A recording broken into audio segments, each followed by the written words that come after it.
Okay, I think I'll kick off because we're past 3 o'clock now. Welcome everyone. We can't see faces, but we can see names, and it's really wonderful to have you all on the webinar. I believe this is being recorded, so you can share it beyond this group afterwards. But we're really looking forward to a fun conversation today about circular textiles. And before we start anything, I want to acknowledge the traditional custodians of the land on which we all work and live. For me, that's the Gadigal people of the Eora Nation, where I'm situated now. And I'd like to pay my respects to elders past, present and emerging, and recognise the wisdom that they bring to the challenges and the crises that we currently face. And finally, that sovereignty was never ceded, that this was always and always will be Aboriginal land. So this is a session on scaling circular textiles. We're very lucky to have a group here who are leaders in circular economy innovation and in circular textiles and in fashion. And they're the best people I could think of and we could think of to have a look at the key challenges in the fashion and textile industries, the impacts of textile manufacturing and waste, and the action that is required to take this transition that is coming to scale. And with the guys we've got on the call today, we'll get a glimpse of what the future of retail is going to look like, is already looking like. You'll hear from, really briefly, Camille Reid from the Australian Circular Textile Association, clothing rental entrepreneur Dean Jones from Glam Corner, and Ann Thompson, founder of Sustainable Schoolwear, which has now been turned into an organisation called Warner, which is rescuing waste textiles from even more industries beyond schools. So really briefly, I'll just give a bit of an introduction to New South Wales Circular, which is the organisation I'm from. I'm just going to be very, very brief, but we are really, really happy to co-chair this conference with the Sydney Knowledge Hub and University of Sydney on invitation from Ali Abbas, who's part of our research task force at New South Wales Circular. And we're a government-funded organisation funded out of the Office of the New South Wales Chief Scientist and Engineer. And we work with industry, research and innovation, government, and we work with citizens as well around fast-tracking the transition to the circular economy. So we're a network fundamentally, or essentially a network, and we work to facilitate and broker innovation and make connections between people across these sectors. We just recently published a report called the Circular Economy Opportunity in New South Wales, which has a lot of really great stats and data in it. Camille actually presented on this in a keynote this morning, but if anyone wants to dive into that, that's on our homepage.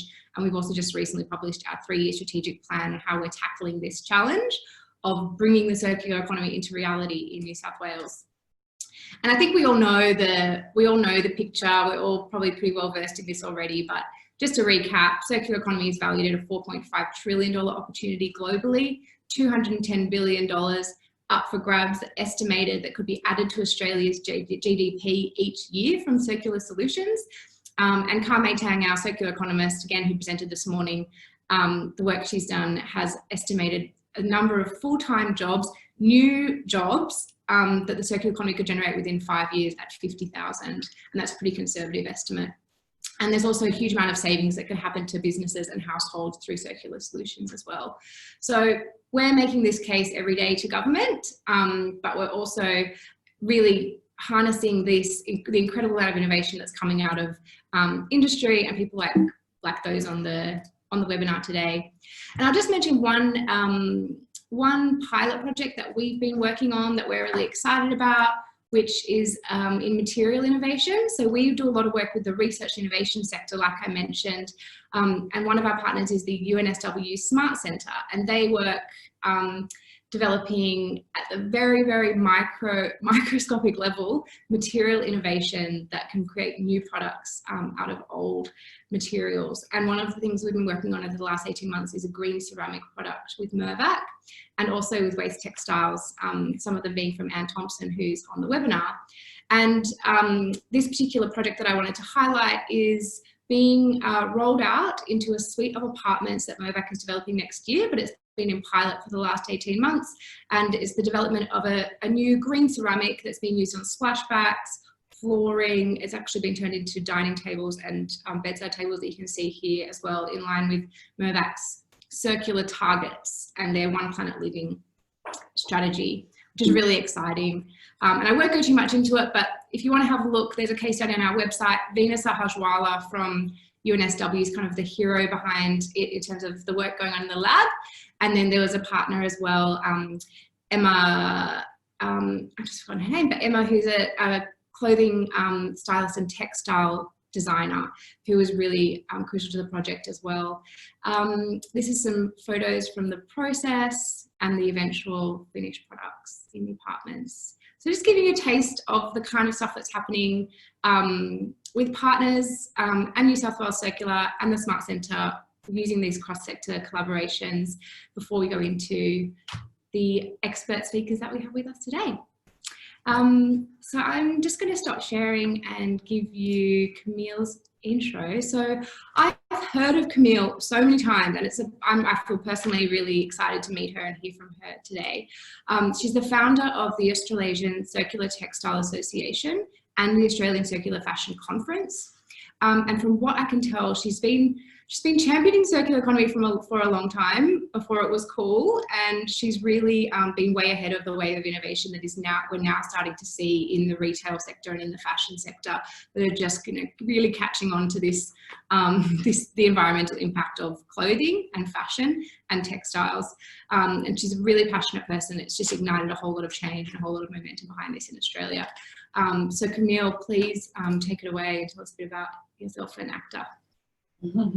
Thank you, Sally. That's very lovely introduction, and great to be here with fellow presenters. And ACTA, the Australasian Circular Textile Association, as you said, I began talking about this when it wasn't quite as cool. It was born out of the successful two first events that I ran for the conference in 2018 and 2019. And fortunately, Dean has been one of my, I suppose, collaborators and partners throughout the entire journey. And we've forged a strong bond in how we bring industry and solve this challenge as a collaborative effort through joint ventures. And the association has grown to be able to talk to the broader, I suppose, stakeholder group, extending past just fashion. As we know, there are a lot of textiles in our lives, and we do need to be able to come up with solutions potentially for how other textiles end up in landfill and where else could they be diverted and sort of intercepted and created a circular economy from,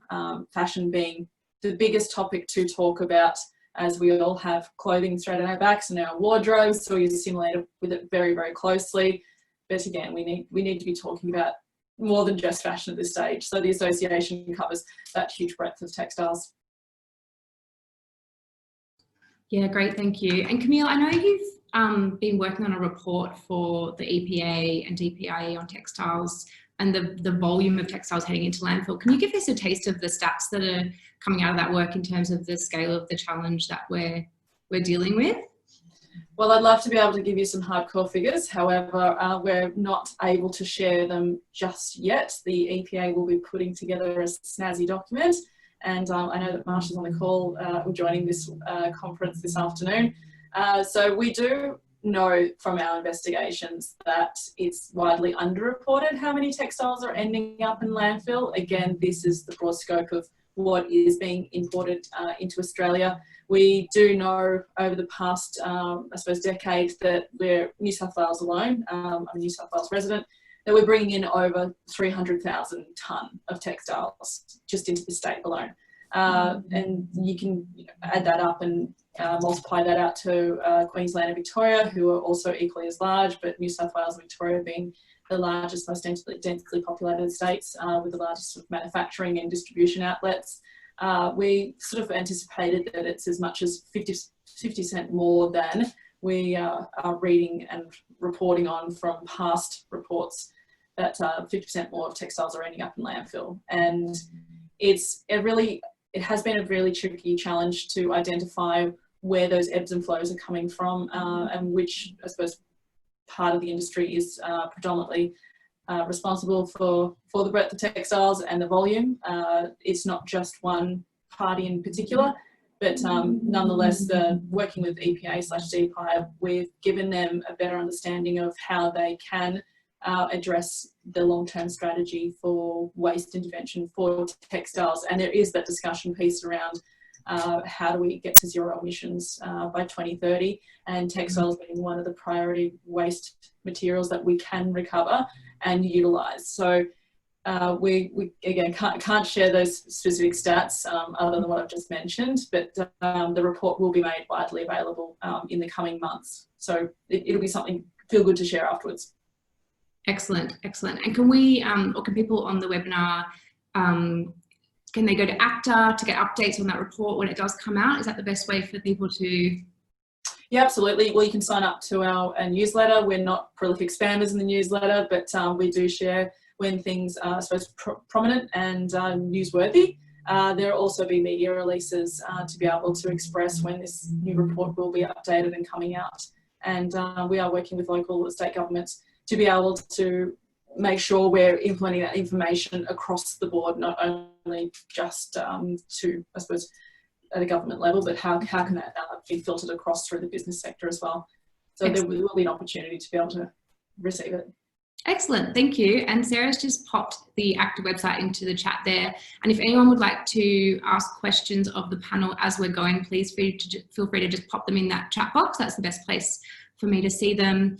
And Camille, just while we're still with you, I just wanted to get your take on I guess the industry at large, so the fashion industry and the other industry groups that fall under textiles. Where do you feel they're at? You know, we've got leaders like Dean and Anne, and we're, way out there, and then you've got the kind of maybe the 90% or the 99% who are not quite there yet. How's it going? Like in the conversations that you're having, where do you feel we're at? It's a great question, Sally, and one that does get asked frequently, but nonetheless things are changing. As you know, you've also been in the space for a little while with the conscious consumer space. Brands are working towards it. It's definitely top of their list in terms of priorities to address in pivoting business models and understanding where those challenges lie. As you can imagine, being a retailer, wholesaler, or distributor where you've got several tiers within your supply chain, how complex it would be to mitigate all those I suppose, sustainability challenges and overcome those risks, and also meeting ethical standards at the same time. So the systems and processes that need to be adapted can't be all done in one go. But nonetheless, it's in order of, I suppose, what particular brand is working where within their journey. There's no sort of right or wrong as to address how you implement circularity. Some companies, you've got Country Road Group or David Jones, who are pioneering, I suppose, some of those aspects as a large retailer and large company here in Australia as to how they embrace sustainability. They've done a sustainable store fit out in Chadstone in Victoria, and they are widely investigating how they can use alternative fibres, packaging, labelling, potentially circular design, and these sorts of new measures that we know sustainability is incredibly important for. Some other companies have already got it built in. Elk, local designer from Melbourne, has started their business with this sort of ethos and these pillars already at the forefront. So some companies have been able to, I suppose, be a great force for others to learn from. They've created amazing sustainability reports, and I would always encourage other companies to look to others who have overcome some of these challenges initially rather than reinventing the wheel. It's as a retailer, as a consumer or a part of the community, we don't get to see the ins and outs of what a retailer is doing behind the scenes. And much of that has come from the blame and shame game that we've seen from overseas in the Northern Hemisphere of companies, unfortunately, doing the wrong thing and the press grabbing hold of it and somewhat distorting the information. And therefore, companies are sort of reeling back and managing how they acknowledge what the journey looks like and how they communicate to customers. Where does that marketing sit within their brand perspective and image, and how do they relay this information? And because customers could easily say, well, if you're only giving me 10% of the capsule collection, what's the rest of the business doing? It's a real struggle and a juggle for companies, and we're not seeing enough of it as a consumer, but nonetheless, it's prevalent and they're moving towards it at a speed we probably like to see move along much quicker. COVID has been a hindrance to companies. Some of them have gone into hibernation and have decided to ensure that they're keeping a roof over their head, maintain employment. We've seen some companies pivot to make PPE wear for the first line responders in the medical sector, for example, this year. So some companies aren't even producing fashion. There's been a lot of activity and, I suppose, adaptation in the past year and a half. And I think 2020, given that the government is supporting a lot more of these product stewardship initiatives, the waste and recycling levy, the 20-year strategies that we have, the net zero carbon emissions that states want to meet now, and also circular economy initiatives and grant funding associated with, there's no reason why that we won't see more and more action, I suppose, in the next 6 to 12 months. Yeah, great. Okay, thank you so much. And that's a really nice segue into Dean's work. So to introduce Dean, he's the CEO and co-founder of Glam Corner, which I'm sure many people have heard of. Glam Corner was founded in 2012 in Sydney by Dean and his wife, I think. And it's an online fashion rental business that is tackling fashion waste by providing a smarter and more sustainable alternative that is better for the community and for the environment. And I had a wonderful conversation with Dean in the lead up to this. He is such a force and has so much energy, incredibly, as he's just really now starting to see huge volumes of rentals through his business. And we'd love to hear a bit about that from you, Dean. And also, I'd love you to touch on, if you could, how you do tell that story all the way through to your customer. Sure thing. Thanks, Sally. And hi, everybody. Thanks for the opportunity to come talk to you today. Well, Sally said, yeah, my wife and I founded this business 8 years ago now, when we realized that the average Australian woman really only wears about 1/3 of what's in her wardrobe. And, you know, that kind of shocked us at the time because, you know, Audrey was that customer. And not only did it seem like a very wasteful way to consume clothing, but also just seemed like fundamentally a bit of a bad deal, paying all this money for clothing that really you accumulate and don't get a full opportunity to use. And at that time, Audrey was that customer. It was taking up so much room in her wardrobe. It started to take up a lot of room in my wardrobe. So it was affecting my life too. And as Audrey kind of asked around to various friends and family, does anyone else have this problem? And how would you be solving it at the moment? A lot of people would say, well, look, you know, I have a lot of friends and family that I typically share clothing with or borrow from here and there. Audrey, having grown up in another country overseas, coming to Australia, she didn't have that. She didn't have that group of friends. But she asked herself, well, why not? Why doesn't it exist? And we asked ourselves, you know, if we built the largest wardrobe in the country, maybe our customers could come and borrow from us in the same way they'd borrow from a close friend or a family member. And that was the genesis of the vision behind Glam Corner, to be every Australian woman's endless online wardrobe. You know, fast forward, guys, 8 years, and we have over 130 employees now, and our fulfillment center rents out and cleans and preens about 50 tons of clothing a month.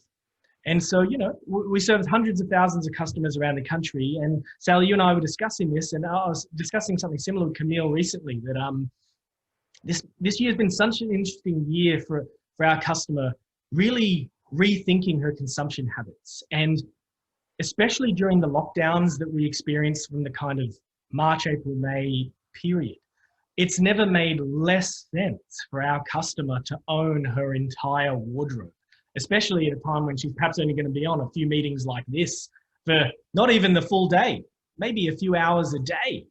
So you're getting even less value out of the clothing that you own. Suddenly we saw a surge in demand for a rotational, transitional wardrobe where you're only really paying for what you use and you give it back again. And so Sally, you know, many of our customers now report to us after using our service for long enough, their wardrobes are shrinking, which is really fascinating. And at the same time, our fulfillment center is growing. We're actually in the market for a bigger fulfillment center. So it's really interesting how that behavior is changing. We're definitely a direct beneficiary of that. And look, you know, guys, we're on a mission to accelerate the transition to a more circular and sustainable fashion system. And I believe customers and consumers like yourselves are the answer to that. If we can build a better product at a lower price point that arrives at light speed and is cleaner than off the rack, clinically cleaner than off the rack, we know over time we're going to convince more and more people that it's just a better way to consume clothing or a big part of your wardrobe, in the same way that we don't accumulate DVDs on our CD racks anymore. We just stream it and it's hosted in the cloud. If things continue the way they are, I think that's a really positive direction for the garment industry. And I don't think it's a silver bullet, but it definitely helps reduce the intensity of clothing. We all live in a physical world. We're always going to have to wear clothing, but the intensity of the full supply chain actually is an order of magnitude less efficient right now in terms of how much product is going into it and how much being used. I was sharing with Sally that our average item is rented out 20 times in its lifetime before it's no longer as good as new. Arguably, that's 19 other times that never needed to be manufactured in the first place. 20 people were satisfied with one piece of clothing, whereas traditionally you'd need 20 pieces of clothing. That's a 95% reduction in the intensity. And I know Camille and ACTA and people like ourselves are trying to firm up those numbers more statistically, but the math is pretty simple when you look at it at that big picture. So yeah, Sally, we're gonna keep going, and it's been a hell of a ride, but we're nowhere near done, and we're very fortunate there's so many brands and retailers now realizing the opportunity for them and their businesses in circular and sustainable fashion. And Glam Corner has never been on a mission to monopolize that. We are absolutely focused on helping make it easier for everybody. And partnerships with people like Country Road and David Jones have been the first beachhead we have on that front. And yeah, there's more retailers coming through the pipe. I can't share names just yet, but let's just say there's some very highly regarded brands that are mid-flight building a rental option with us. And we are so happy to help do it because it's going to be amazing when you see it. That's very exciting. Can you tell us a little bit about the David Jones partnership? I mean, in terms of the topic of today's conversation, scaling, that just seems like an amazing kind of way to open this up to a really mainstream audience. Absolutely. If you want to go mainstream, David Jones are easily one of the highest regarded names in retail in our country, especially in fashion apparel. They are still one of the biggest buyers in the industry. And you know what, it's interesting, David Jones, we started our discussion with David Jones almost 2 years ago before we launched it. It was mid-2018. And so they've been on a journey themselves as a business, their good business journey to just do, at lots of different points to make their business more sustainable and more circular where it makes sense. And so we were having a discussion with them about that, about how can we help? There's a commercial opportunity for both of us to work together. Because it's something we are specialized in and something they want to do but weren't specialized in. It made a lot of sense to partner with a brand like us to help enable a service offering for their customers. And so we actually went live with that a few months ago, as you may have seen. And yeah, we are helping David Jones rent out their product using our fulfillment infrastructure and our technology and our service offering. So we're like the fulfillment partner. We've built an online portal for their customers to rent David Jones products. So you can definitely guys see that from glamcorner.com.au right through to on David Jones' own website. And also in store in Elizabeth Street in Sydney. That's our first foray into physical retail, by the way. We are slowly getting accustomed to what it's like to not have infinite shelf space. As a digital first business, it's a real shock to us. It's actually really hard. I really take my hat off to anyone in traditional retail merchandising. The right product at the right time for the right customer is actually really hard. Sometimes we get complacent with an online retailer having so much infinite, digital shelf space. And so, and so far so good. And if that helps us introduce rental to a completely new customer, David Jones is one of the largest customer databases in the country when it comes to fashion and apparel. So, and so far so good. The take-up levels are pretty good. We are, we're taking a very measured approach, but I think it's such a win-win collaboration. It's going really well so far. So yeah, early days, but exciting things to come, I think. Yeah, great. And could you speak a little bit, and please everyone do shoot through questions or comments if you have them for the speakers, but for now I'll just ask questions that I'm interested in knowing the answer to. Dean, I'm interested to hear from you on customer experience on a few levels. So one being the kind of the new experience that people are having in renting a clothing item, and how you take them through that journey. And secondly, the idea of kind of being competitive on experience, so that we're not competing saying we're better for the environment or you know, that's not, I understand that that's not the case you're making to customers. It's a different, better experience first and foremost. And the sustainability stories, obviously part of your core business model, but not the first thing you're talking to customers about. But do correct me if I'm wrong. I'd love to hear a bit about that. Oh, absolutely. And while I wish it was, I don't think it's the only reason why you can expect customers to consume your product. In the end, customers in any industry will consume the best product for them at the best price they can find. And if you want to be competitive, that's the formula you have to stick to. And so, you know, from day one, you know, rental is a very novel way to consume fashion. So we invested a lot of time and energy trying to make it as familiar as an online retail experience as we can.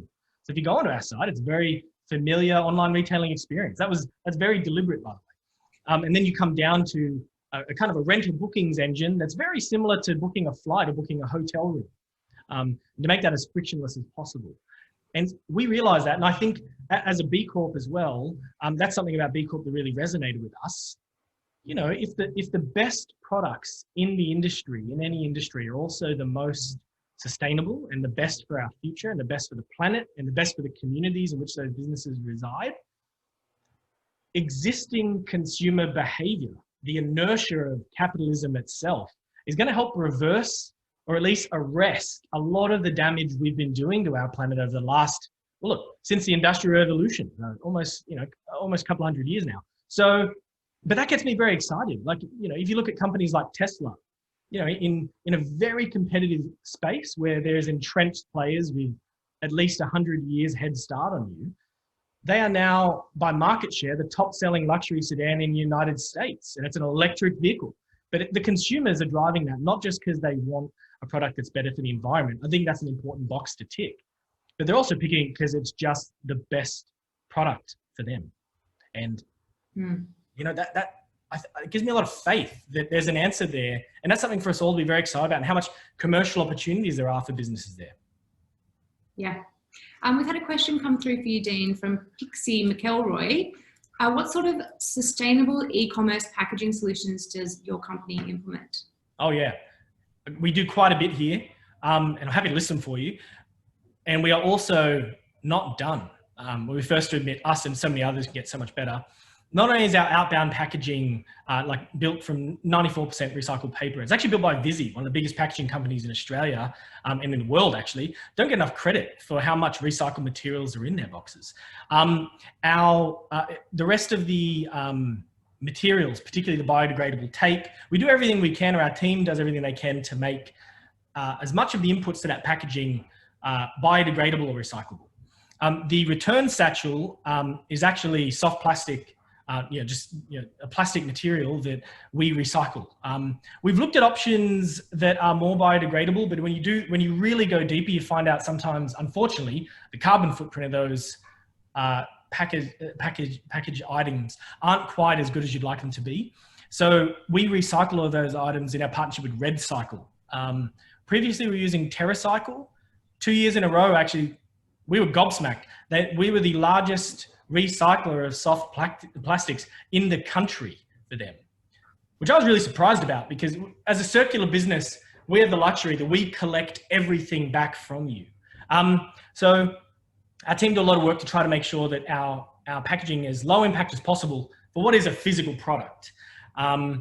We are experimenting with fully reusable packaging, but the challenge then becomes for the end customer. Sometimes the options we've considered so far, the items don't always arrive ready to wear. So if you want an item to come all banged up and creased, we can send it to you in a fully reusable capsule. But then on the way back, it's too hard to put in the post box. So, you know, our team continue to iterate and work with various couriers on that. But we are not there yet. In fact, we're also working with a lot of couriers on our, as an e-commerce business, all online retailers should be thinking about carbon offset. We realize the best way to do it is do it internally. But if you're going to do it internally, it takes a bit longer. It's got to be, if you're going to do it, it's got to be right in terms of the life cycle assessment and your full carbon footprint per unit. But when it's done, and you can keep it that way. So hopefully that answers that question. But I think, you know, it's not an easy one when you've got a physical product and you've got to ship it to a customer. So, you know, we'll never be done there, I think. plenty we're experimenting with. I think we've come a long way, but we're the first ones to admit that I think we've got a long way to go there. And Dean, just while we're on this too, you've also got to launder the product. And from what you said yesterday, it sounds like you're doing quite a bit of innovation in that space as well. You know, traditionally quite an industry with a big environmental footprint. No, that's right. And Camille knows this too. I never thought we'd be in the laundry business, but here we are. We clean thousands of articles of clothing a day and send them out again. We got a lot of friends in the laundromat industry, and you know, the kind of volumes they see, like it's good mid to large size laundromat have to clean thousands of units a day. So we actually employ a environmentally friendly wet care system. So we don't use any dry cleaning in our processes whatsoever. Not all dry cleaning is bad, by the way. There's some perfectly environmentally friendly solutions out there. However, for us, it's about longevity. We found out that if you dry clean an item, traditional dry cleaning using certain chemicals and solvents, some of which are very toxic, the items, if you dry clean it once, it'll be fine. But if you dry clean it 20 or 30 times, it'll literally decay. There won't be any, the fibers will decay. So we had done a lot of research, and we realized that a wet care system, which is the equivalent of like a commercial hand wash, using environmentally friendly cleaning agents that are literally cleaner than what you'd use at home in terms of soaps and shampoos.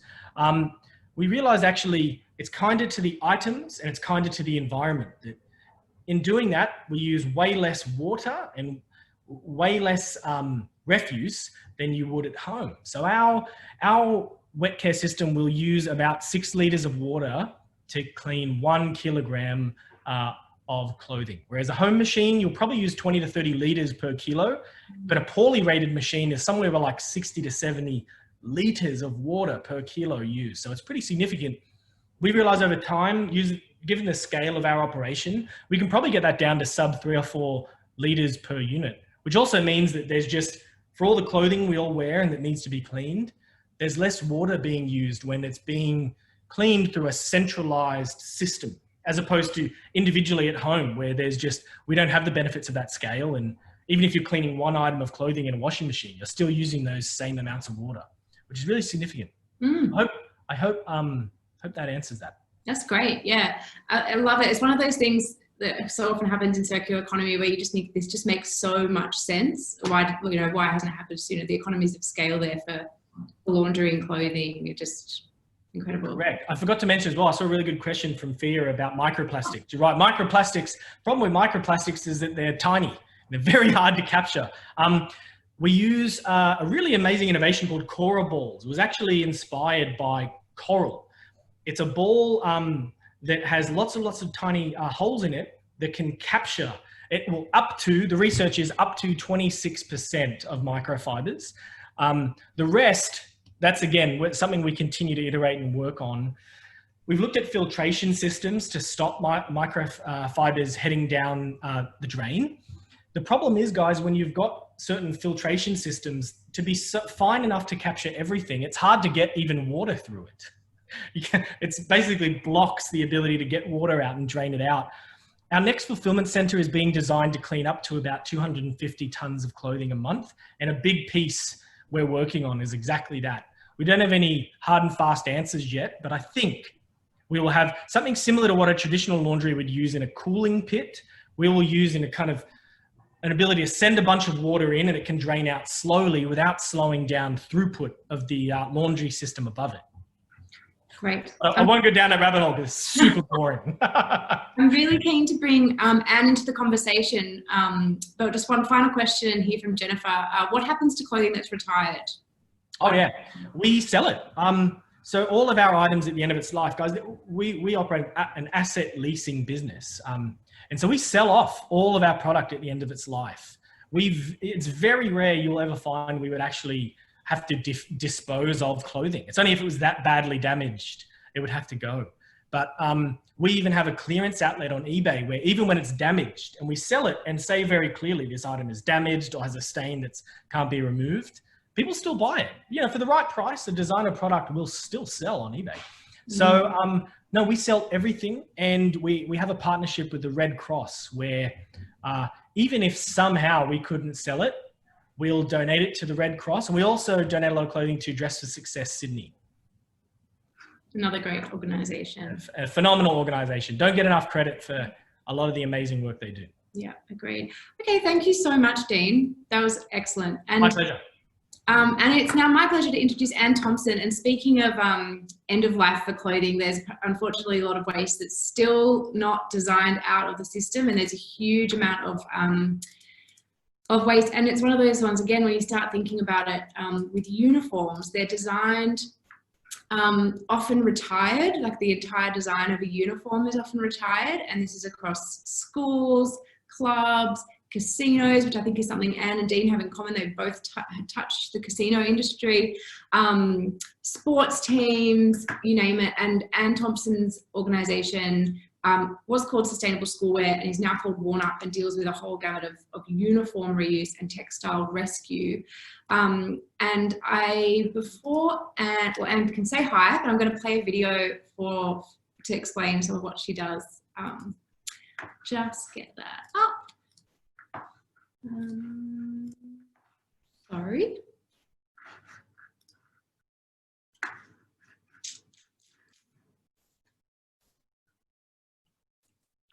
Sorry. Oh. Here we go.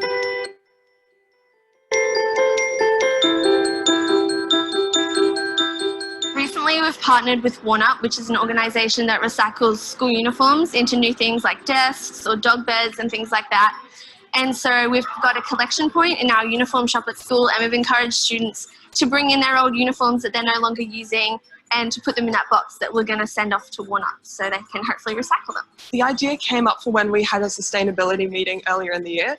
So those meetings are between staff members and students, and we get to talk about how we can make the school more sustainable and what practical things we can do to ensure our reality. So we did this by having a meeting earlier this year. I came along and I brought up the question of, well, what are we going to do with all these Year 12 uniforms at the end of year? Because next year the school has a new uniform. So I thought, well, that's going to be a lot of extra uniforms that we're not going to be able to use from there on out, and it'd be such a waste for that to end up in the rubbish. Hillbrook and most school uniforms have a linear sort of life. So it's sort of take, make and dispose, meaning we take the materials to use, and then we make it into whatever we want, and then we just dispose it straight away. So it's very unsustainable, and our goal is to make that lifespan more circular. So avoiding landfill as much as we can, and partnering with Worn Up has really helped us, because instead of going straight to landfill, they can give our uniforms another life, making them into things such as desks and cushion inserts and dog beds.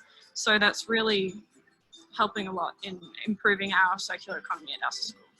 Getting our project up and running has been really exciting, because a lot of people are very interested and willing to join in and participate. Being so inspired by this project, we plan on working with shoes next. My tips for students wanting to make an environmental impact on their school are really think outside of the box. There are a lot of different ideas for different aspects of avoiding landfill and improving biodiversity and all that stuff. So brainstorm, think of ideas that you thought were never possible, and then talk to other people, because often they will be possible no matter how crazy the idea. For the students who are doing SEL next year, I think I'd just say, have a go. Put an idea out there, talk to your leadership group, your sound environment group, your teachers, and they can all really help you come up with ideas and strategies. And talk to the school, because they're really going to support you in the journey if you tell them all about it. Great. Ann. Hey Sally, how are you? Thank you for having me, and hi everybody. It's a fabulous video from Hillbrook, and they were one of our first schools that joined the Worn Up program, which, as you said, came out of us having a look as a business at what happened to our products that we made, which were school uniforms. Hillbrook were the first ones to jump on board, but we've now got schools from all over New South Wales, and calls from retailers and brands and everybody. And just picking up what Camille and Dean have said, there's a hunger out there for solutions, and I think we've been lucky enough to ask the question early, and Hillbrook was an example of that. Yeah, great. And can you tell us a bit more about Worn Up and your journey so far with textiles? A really interesting journey. Didn't start out to make school uniforms at all, and then didn't start out to take them back. We started out about 4 years ago, I think it was, and we just asked the question a year or so ago. I started to study more about sustainability, you know, what happens to what we make? And I think that's a question that a lot of people can ask, and maybe you could say, well, what happens to what we wear? And ask that question. And we did a little bit of research. We sell to about 30 schools probably at the moment. And we did a little bit of research with those schools and found that most of the uniform shops had gone through transitions, and they'd received a lot of donations, which were secondhand, so they could be reused, but most of it was actually non-wearable. And then we said, well, if it's non-wearable, what do you do with it? And it often was taken off to a department store, which had an offer, a take-back offer, and you got 15% off of your next product, but they weren't quite sure what happened to that. Most people actually tucked it in the bottom of the wardrobe or in the bottom of the uniform shop. And so far, when we put the call out, we've received probably between 7 and 8 tonnes of uniforms. We've just launched with the councils, worn up on really in a Sydney pilot, and we've just been inundated, and the councils are sponsoring that, which is fantastic. And that'll take back a tonne in 8 months of non-wearable school uniforms alone. Great. And can you tell us a little bit about the kind of product innovation side of what you're doing in terms of finding a way to reuse the textile fabrics? Yeah, well, I guess when you're collecting things back, the important thing is you have to find something to do with them. And we were lucky enough to tap into VINA, New South Wales Circular, and UNS Smart. And we've worked with them as a pilot, one of the first 3 pilots over 12 months. And one of the things that came out of that was the development, as you say, around the Mervac development. We became a feedstock for some of the Mervac innovations. And we also received our own desk, which you can't quite see is behind me. But do you know what? I probably would say, I just see this as an incredible opportunity. It's just hit me today after doing also a few of these conferences and thinking it is a problem, but the silver lining is the enormous opportunity that we have to develop a new raw material from this stuff that comes back. And the materials that we're getting are so broad in scope. So, you know, we tended to focus on uniforms because it gives us a consistent fibre, and we're pretty curbside, which means it doesn't get contaminated. And that's great from a manufacturing point of view. And we detrim and process and clean. I know Dean's pain around the cleaning, but it needs to be sort of germ-free. And then have a look at what we can do with it. So we've done everything from a range of dog beds to cushions right through to we're actually now going to implement the desk, which we'll put in place probably over the next year or so. Great. And if you don't mind mentioning a specific example, I'm interested in, we're really, really keen to support the School Desk project, which is a really nice story. Ann's had I think 80 desks by the education department to turn uniforms into desks. And there's another product I'm thinking of, Ann, the dog bed that is such a great story. I thought you could tell us a little bit more about it. And look, just a huge shout out. I don't know if Jonathan and the Star Entertainment Group and the team are watching, but we started to think, what can we do from a corporate point of view? Because we've got now everybody wears uniforms. I mean, you walk around the streets and everybody's got a polo with a logo.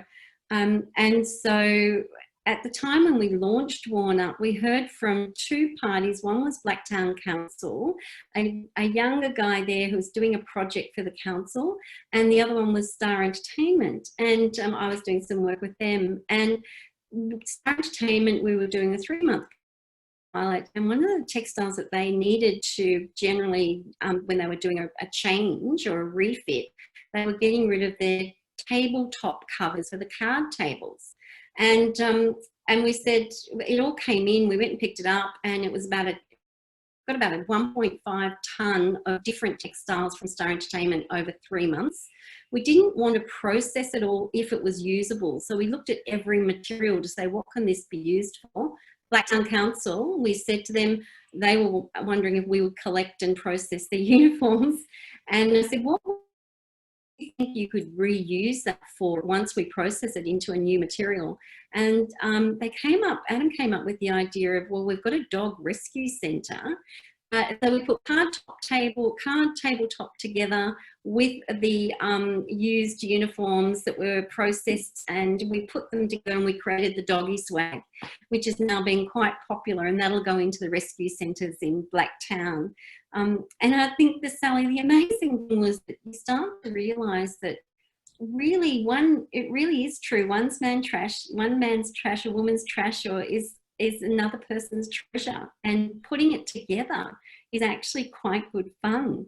But we haven't really done that. What we've done is quite linear in the past, and I think Star Entertainment were a bit surprised because they put a picture of the dog bed on their Facebook page and they got 400 views in 3 minutes because the dog was pretty cute too.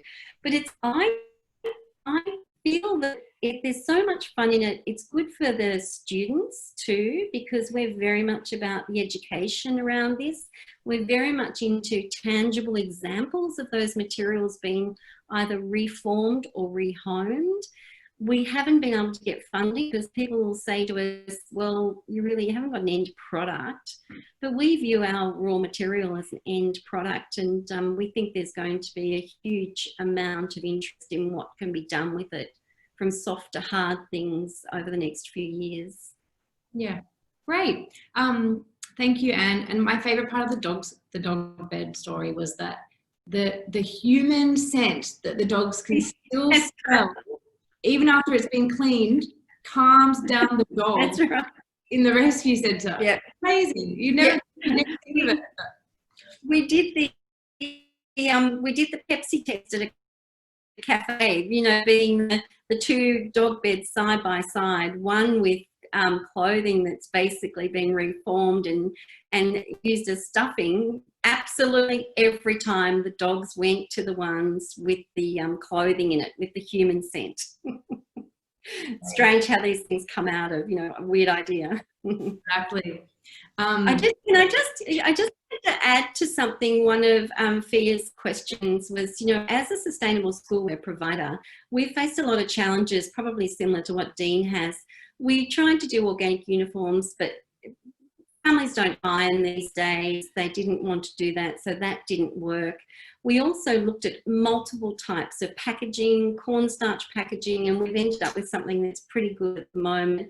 But a lot of the packaging actually sort of dissolved if it was held on the shelves for a long time. So I agree with Dean. I think it's a process of development and trial and error and finding out what works and what doesn't.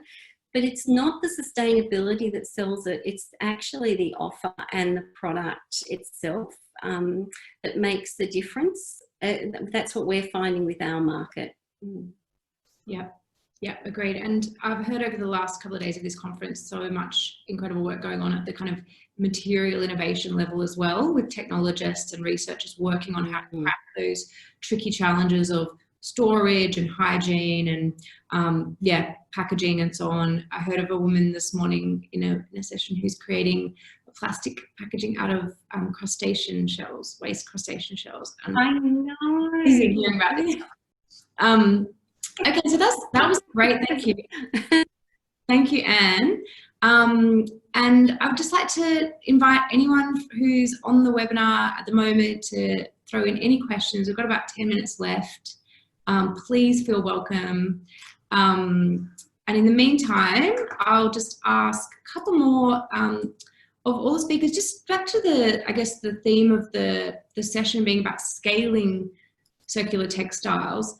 If there was one thing that you think could happen, and personally, I can actually, in our role as NSW Circular, can try to advocate for some of this stuff. But if there's one thing that could be done at the kind of policy level or the regulation level to help scale these changes, what would it be? I think, can I jump in there, Sally? Just one thing, thanks, Dean. One thing that surprised me was that when we were working with Star Sydney, we were taking materials that could have gone to the tip for $280. And to me, that material, there's a processing fee that we put on top of it because we don't want it to be seen as waste. So we don't want to take it for free. We want people to see the value of it. But I was shocked. I think having a look at that levy and make anything that does go from a textile perspective into landfill, there's a price, a much heftier price attached to it as a disincentive, I guess, would be one thing we'd like to see. And then to see people rewarded for turning it into new things, manufacturing, the new manufacturing work, funding the ideas process would be important for us as well. Great. Thank you. Dean or Camille? Yeah, I'd add to that. Camille, you don't mind if I say real quick, I think, yeah, I'd agree with Ann. I think it's any way, particularly local governments and federal government, can help reward or incentivize or subsidize innovation in this space. I know for us, research and development tax grants, particularly important when it comes to from software to hardware, everything that our engineering team is building from scratch. We couldn't license it if we tried. And I think that's a reminder for everybody that, you know, the prototype phase is, I wouldn't say is trivial, but is the easier phase. All of us need to accept that what we're doing next, scaling it, is the brutally hard part of it. And I take it from me, it can be excruciating every single step, how much just brute force, and really the only thing that gets us through there is sheer willpower and support from our customers. So we're not done yet, guys. We're definitely splitting some atoms, which is amazing.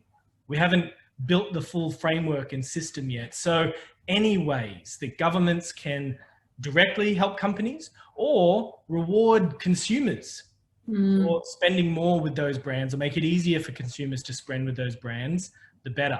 Well, that's what I think anyway, from my experience, for sure. Thank you. For sure, Dean nailed it. Government collaborations, private entities coming together. There's no one particular party that's going to solve this challenge. Government have a lot to learn from industry. Even industry have a lot to sort of embrace from government in the direction that we're moving. As I sort of started on earlier, we're seeing a lot of change coming about as we adapt to a more sustainable and circular economy. There's a lot of incentivization that could be rewarded. It could be tax rebates. It could be mandated minimum recycled content going into new product. It could be how we generate a new industry off the back of recycling all sorts of goods that can no longer be taken offshore. So there's a lot of stimulation there from how we can actually adapt and call ourselves a conscious consumer society and use recycled content, because you can only be recycling if you're actually using recycled product within what you're making of the new. So there's a lot, it's a lot to unpack, but we're seeing a lot of change in the right direction. But Dean's definitely spot on. Great, thank you. And just Sally, can I just jump in there really quickly? One of the first things that we would love to see is New South Wales Department of Education have a look at whether they can talk to the schools or the suppliers about using recycled polyester in uniforms. Huge impact, no difference. It's $1 extra per garment, and all of those manufacturers can make those changes now. And I think things like that, just having a look at what are the quick wins that we can make, and working together in the longer term to find out what are the big chunky bits that we need to bite off as a community, I think is really important. Absolutely. And I'll just do a final check if there are any questions from the attendees tuning in, or any final comments from the panel. Had a comment from Thea, speechly, saying better to get all polyester out of clothing, not swap to recycled. A quick point on that, I should say, Thea, great point. Well, rental is a test to that. Rental is about duration and having to manufacture less clothing in the first place. Our team is still doing a lot of work on this. We have a lot of data, tens of thousands of articles of clothing been through our system for hundreds of thousands of customers. Some of the longest lasting in terms of duration have been those that have a very high amount of polyester in them. So let's see. I don't know. Our team is doing a lot of work on this and working with some really high quality third-party agencies, trying to be able to publish some real data around this. Because I think it's a really good point. It's a well-known discussion. I think, Camille, you know this too. I think I was having a debate with Claire Press about exactly that point, and she knows her stuff, Claire. But let's see. There's no silver bullet. We have a lot of data, and I've actually been surprised how long-lasting, perfectly high-quality clothing that has high polyester in it lasts. So I don't know. Let's always be open to testing that. I think it's a good point there, but let's keep open-minded. There's no silver bullet here. I think if it helps longevity, and it's great for the end customer, that's doing a lot, actually. Yes, I think that's right. And there's conversations happening across different material types as well. If you tune into the plastics conversation in hospitals, there's all this, obviously single-use plastic is hugely problematic. But if you come from health policy and infection control, plastic is your friend. Like it's a miracle material. But it's all about applying all that we know and all the data we can capture on using these materials at their best and replace them where we can. And I really love throughout this conference too, I keep hearing these great examples of nanotech solutions, like, in the lab, absolutely, high-tech stuff. And then the nanotechnology as well, like the fact that a dog's comforted by a cuddly dog bed that had a human in it, or curating this session with Ali Abbas, who's run the conference. He told a story of I think it was his mother or grandmother who used to pull apart the fibers from old clothing when they were worn out and use them to stuff pillowcases. So we know all this stuff, it's all there. And thank you so much to the panelists today for taking these kind of solutions to scale, for doing all the hard work that you've done for years now, ahead of the curve. It takes a lot of energy to do this kind of stuff while you're swimming against the tide. So really appreciate all the hard work that you've all done. And thank you everyone for tuning in. It was a really great session. I'll leave it there.